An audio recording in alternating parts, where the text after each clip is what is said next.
Ito yung 5 Excel skills na dapat marunong ka para di ka nahuhuli sa work. Kung gusto mong ma-highlight yung total score or yung grades, kung pasado ba siya or fail, magdadagdag tayo ng conditional formatting.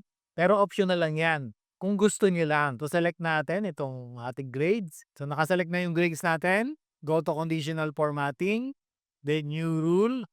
Select format only cells that contain cell value. Then dito sa between, click natin yung less than 75. Then go to format. Click format. Then punta tayo sa fill. Gawin nating red yung highlight. O light red. Then hit OK. Hit OK. Nagkulay red yung mga failed na score. Balik tayo sa conditional formatting. New rule. Format only cells that contain cell value. Click natin dito yung greater than or equal to. Enter natin 75. Then format. Para makapaglagay tayo ng highlight na kulay. Click natin fill green. Hit OK. Then OK. Yon at na-highlight na yung mga failed at passed na total score. Dami mong data sa Excel pero isang item lang ang gusto mong bilangin. Example, 2 years worth ng motor parts pero spark plug lang ang kailangan niya. Manual count? Wag na. Solution, step 1, para mabilang ang spark plug rows, type natin ang formulang ito. Boom! Instant results. At para naman makuha yung total quantity, type this formula. And yes, ang bilis. Walang scroll, walang stress. Paano naman maglagay ng data validation sa cells? Halimbawa sa date column, ang gusto ko natatanggapin ng mga cells ay date between January 1 to January 15. Okay? Select natin yung mga cells. Then punta tayo ng data tab. Go to data validation. Data validation. Dito sa tab ng setting, go to allow. Piliin lang natin yung date. Data between, start date natin ay January 1, 2025 and date January 15, 2025. Click OK. January 9, 2025. So nire-reject niya yung January 16 dahil ang in-input lang nating date ay dapat from January 1 to January 15. Ngayon, pag gusto mo namang tanggalin yung data validation, select natin, then go to data validation, clear all, hit OK. And that's it. Okay, kung pagod ka na mag-filter ng paulit-ulit, may mas mabilis na way. Medyo bagalan natin ang konti yung ating tutorial dahil masyado daw mabilis. Step 1, click mo muna yung table or pivot table mo. Importante yan. Baka magtampo sa Excel pag wala siyang napiling data. Step 2, punta tayo sa Insert tab.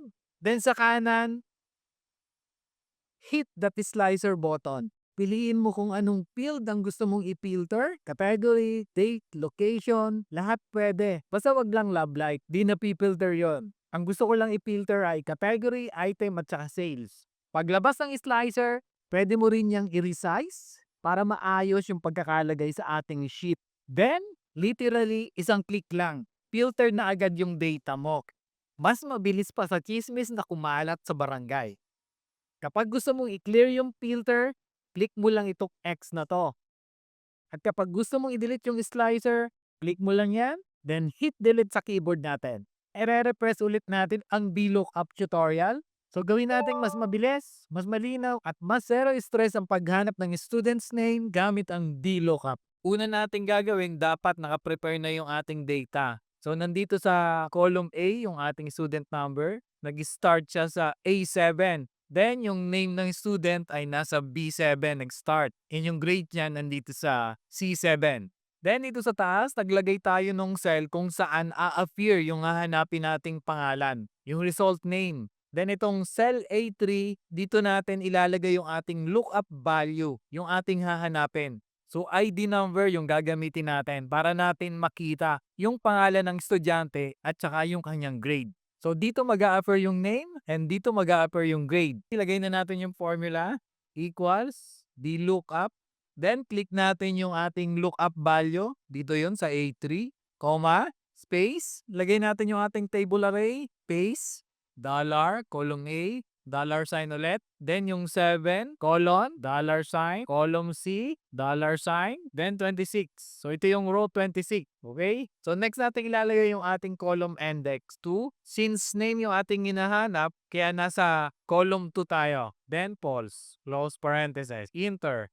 Okay? So ngayon, para maunawaan natin yung ating ginamit na formula, VLOOKUP, yung cell A3, ito yung ating lookup value. Ito yung cell kung saan natin i-enter yung ating item. In our case, ID number yung ating gagamitin para mahanap natin yung mga pangalan. Then itong ating table array, ito yung range kung saan hahanapin ni Excel yung mga pangalan na yon using ID number. So yung dollar sign, yan yung ating absolute references. Yung letter A, ito yung column A. Then yung 7, ito yung A7. Then yung C, yun yung column C. At yung 26, yan yung row 26. Diyan sa range na yan, hahanapin ni Excel yung ating hinahanap. Yang may shade ng light red na yan.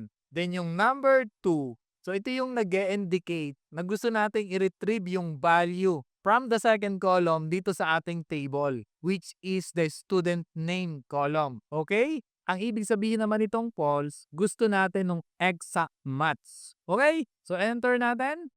Next step natin gagawin, test natin yung formula. ID number 110. Enter. Marco Antonio Bautista. Ito yon. Di ba? Halimbawa naman ay 115. Christine Joy Ramos. Nasaan yon? Eto siya. 102. Juan Pablo Santos. Ngayon naman, kung gusto mo ding isama yung grades dun sa result na lalabas, dito naman sa kabilang cell natin ilalagay. So, copy lang natin yung formula niyan. So, ang gagawin natin dito, change lang natin yung number 2. Gagawin natin number 3. So, nag-indicate naman yan na gusto nating i-retrieve yung value from the third column dito sa ating table, which is kung nasaan yung grades ng mga estudyante. Okay? So, palitan din natin yung lookup value natin. Naging B3 siya. So, dapat A3. Then, enter. Juan Pablo Santos, 80. 106. Daniel Luis Garcia, 96. Tama. So, 104. So itong mga value na to, pwede nyong gamitin. Halimbawa naman sa inventory, pwede din yan. Lagyan nyo ng item code, then item name, then price, kung anong gusto nyo. Paano naman kapag nadagdagan yung ating mga pangalan? Dagdagan natin. Ang gagawin lang natin doon sa formula, i-adjust lang natin yung range. Ito, brag lang natin yan. So same lang din dito. Okay? Save mo to, babalikan mo to for sure.